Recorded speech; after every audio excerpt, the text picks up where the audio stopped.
Think मेरे लिए सबसे स्पेशल एक तरीके से इसलिए क्योंकि one of the most complex complicated character कह सकते हैं मैंने प्ले किया है। सबसे लंबा शूटिंग टाइम रहा मेरा। मैंने कभी भी 100 डेज़ का तो शूटिंग स्केड्यूल था, उसमें से 82-83 डेज़ मैंने शूट किया। हम 4 महीने उदयपुर में बस गए थे। और जिस तरह की कहानी लिखी हुई है आई थिंक नवदीप सर ने और देविका भगत ने, वो पढ़ के ही मुझे याद है मैंने ऑडिशन दिया। उसके बाद मुझे बोला गया था कि आप ये स्क्रिप्ट पढ़ लीजिए। मैंने पहला एपिसोड पढ़ा और मैंने बोला यार ये शो तो करना है, क्योंकि किसी भी एक्टर के लिए कमाल का अपॉर्चुनिटी होती है जब इतना कॉम्प्लेक्स मज़ेदार कैरेक्टर लिखा जाता है। और मैं कॉम्प्लेक्स इसलिए बोल रहा हूँ क्योंकि उसके जितने भी रिलेशनशिप्स दिखाए हैं इमोशनली इतने चैलेंजिंग थे।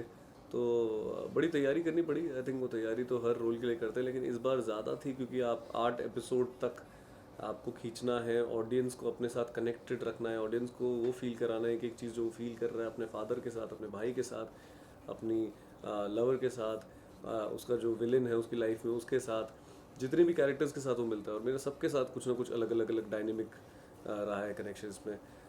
तो बस इसमें बहुत वर्कशॉप्स हुई। आई थिंक इतना इंटेंसिव वर्कशॉप मैंने किसी शो के लिए नहीं किया है, लेकिन नवदीप सर और हम लोग सब लोग बैठे।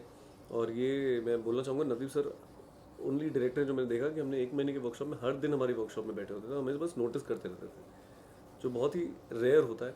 और बहुत अच्छा ये होता है कि वो अंडरस्टैंड कर रहे हैं कि हम भी कैसे हैं एज एन एक्टर। तो सेट पे जब हम जाते हैं ना तो चीज़ें कंफर्टेबल हो जाती हैं बहुत। और फिर मतलब धीरे धीरे सेट पे भी बनती हैं चीज़ें। लेकिन आई थिंक मेरे लिए मैंने बहुत डिटेल में इस चीज़ पे अपना, जैसे मैं कहता हूँ हमेशा कि दिल लगा के काम करने वाली बात होती है, लेकिन इसमें तो सब डाल दिया है। A to Z जितनी एक्टिंग आती थी सब कर ली है। अब होपफुली देखते हैं लोगों को पसंद आएगा कि नहीं। अब आ रहा है, ऑलरेडी 1 दिन हो चुका है और जो मैसेजेस मुझे आ रहे हैं वो बहुत सुंदर है। अभी भी मैं फ़ोन पे देख ही रहा था, किसी ने मुझे बोला कि this is the best work we have ever seen recent time का। और कुछ लोगों ने ऐसे ऐसी चीज़ें बोली कि तुमने बहुत ही मॉडर्न एक्टिंग कर दी है, बहुत ही डिटेल्ड एक्टिंग कर दी है, जिसको 2-3 बार देखना पड़ेगा कि लेयर्स जो बोलते हैं परफॉर्मेंस में, जिससे कुछ सीखा जा सकता है। तो आई एम हैप्पी कि जो मेहनत थी वो अभी धीरे धीरे बाहर आ रही है। वही जैसा आपने कहा कि उसी जोन में ले जाने के लिए ही, उसको ऑथेंटिक बनाने के लिए, अगर वो मनाली का, हिमाचल का जर्नलिस्ट है, उससे पहले आई थिंक अगर आप आमिर आसिफ की बात बोल रहे हो, वो बांग्लादेशी गैंगस्टर जो बांग्लादेशी ही पूरी मैंने भाषा सीखी थी उसके लिए। और वहाँ के ऑफकोर्स डायलेक्ट कोच देते हैं हमें, प्रोडक्शन से कोई फिल्म मेकर हमें हेल्प करते हैं, सब हेल्प करते हैं।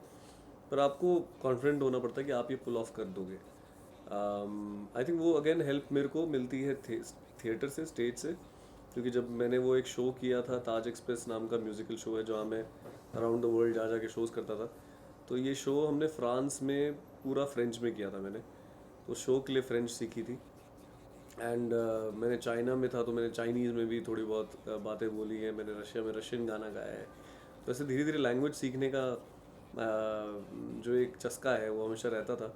और मुझे भी लगता है कि हर कैरेक्टर को कुछ ना कुछ तो थोड़ा टोनालिटी अगर हम देंगे तो उसके अंदर वो एक मज़ेदार एक आप कहते हैं ना वो एसेंस मिल जाता है। अगर अब अभी अभी मैं भोपाल से रिलेटेड कहानी कर रहा हूँ, लेकिन पूरा ऊपर ऊपर से कर दूंगा तो ऐसा लगेगा कि यार ये प्रियांशु भोपाल की कहानी बता रहा है, लेकिन वो उधर का कैरेक्टर अगर बताएगा तो कैसे बताएगा।